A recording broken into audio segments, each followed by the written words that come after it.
Okay, we're going to pick up where we left off in class.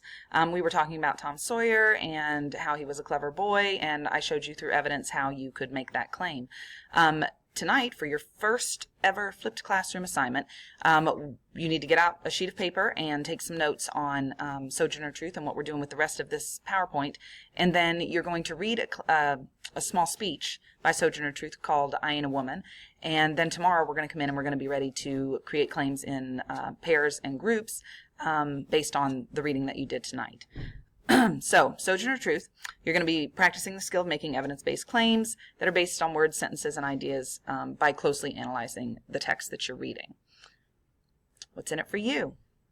Well, you're going to make a text-based claim by moving from the literal understanding of its details to simple supported conclusions or inferences to claims that arise from and are supported by close examination of textual evidence, which means in your language, I'm going to make a claim, I'm going to find the words in the reading that I've done to support what my claim is, and I'm going to be able to make a claim substantially for others to think about through inference and research and analysis. Okay, you're going to pause the video right now, and you're going to read the Sojourner Truth speech that I sent home with you. If you forgot it or lost it, look on Google Classroom. I've got it uploaded there for you. And then when you're done, come on back and press play. And then you're going to follow along for comprehension as I read, and then you're going to annotate the text.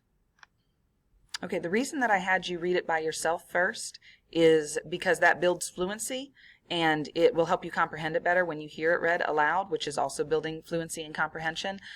So if you did not read it, pause the video and go back and read it to yourself, then come back and listen to me read and follow along as I'm reading. While I'm reading, I want you to annotate and kind of look through at what you're doing, get the gist, and put it in the side margins like we talked about, underlined important details, words or phrases, and circle anything that you don't know what the word means. Okay? All right, so get out your Ain't I a Woman? Well, you should have it out because you just read it. If not, pause right now, stop, and then come back. Ready? Go. And you're either back or you stayed with me because you already did what you were supposed to do. So, follow along, please. Ain't I a Woman? Sojourner Truth, 1864. Well, children, where there is so much racket, there must be something out of kilter. I think that twixt the Negroes of the South and the women of the North, all talking about rights, the white men will be in a fix pretty soon. But what's all this here talking about? That man over there says that women need to be helped into carriages and lifted over ditches, and to have the best place everywhere. Nobody ever helps me into carriages, or over mud puddles, or gives me any best place. And aren't I a woman? Look at me. Look at my arm. I have plowed and planted and gathered into barns, and no man could head me. And ain't I a woman? I could work as much and eat as much as a man when I could get it, and bear the lash as well. And ain't I a woman? I have borne 13 children, and seen most all sold off to slavery. And when I cried out with my mother's grief, none but Jesus heard me. And ain't I a woman? Then they talk about this thing in the head. What's this they call it? And a member of the audience whispers, intellect. That's it, honey.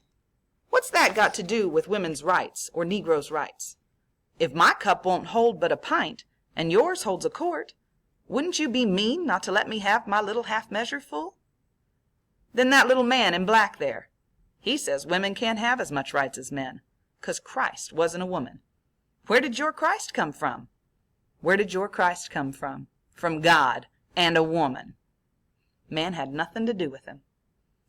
If the first woman God ever made was strong enough to turn the world upside down all alone, these women together ought to be able to turn it back and get it right side up again.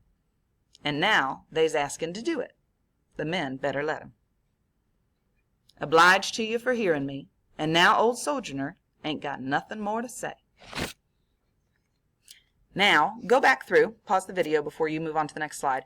Go back through, and wherever you have highlighted or written in the margins, but if you've circled a word you didn't know, look at the bottom of the page. If the word isn't there, look it up in a dictionary. Make sure that you really understand this text. I want it written all over to show that you have really dove into this and that you're ready to be prepared tomorrow. I will look at these before I pair you up with a partner, because people who've actually done the work are going to be together. Those who didn't, you're going to have to figure it out, because I'm not going to put somebody who's done, put in the effort and done the work with someone who's waiting for a free ride. We're not doing that. I don't do that in my class. So go back through, pause the video, do what you need to do. Okay? Okay, welcome back. Here is our anchor chart for close reading annotation. As you can see, you're circling words you don't know, you're highlighting important words and phrases or underlining them, and you're writing the gist in the margin. Be ready when you come back to school tomorrow to make a claim. I'm going to give you a couple of questions to help you kind of dig into this text a little deeper and figure out what's going on, and maybe this will help you with your gist and with writing in the margins and figuring out things that you need to say. According to Truth, what is the fix that white men are in? Now that was in the text, so go in and find it, and you're going to have to infer, you're going to have to kind of dig in a little deeper to figure out what that fix is, and you're going to have to read above and below and all around in order to get that. In paragraph 2, what four parts of her experience does she describe before asking the question, ain't I a woman, each time? And I know in the text it says, aren't I a woman at some points, but it is, ain't I a woman? So what are the 4 things that she asks? Number 3, what point is Truth trying to make with her question, ain't I a woman? And that one I want you to really think about. What is the point she's trying to make? And then the last one, what is Truth referring to as her cup in paragraph 3? Is it literally a cup that you hold and drink out of? So what are we talking about with cup figuratively? Okay. You can pause the video here so that you've got these questions. Otherwise, you can go back and watch it again. And here is the last bit. In class tomorrow with a partner that I choose after seeing what you've done, you're going to create your own evidence-based claim. So bring your notes from this lesson to class with you tomorrow, as well as your text that has been highlighted and written on, and let's take this and see if you guys can continue to do flipped classroom, or if this is something that we're simply not going to be able to do outside of the class. Okay, have a great night, get your stuff done, and we'll see you tomorrow.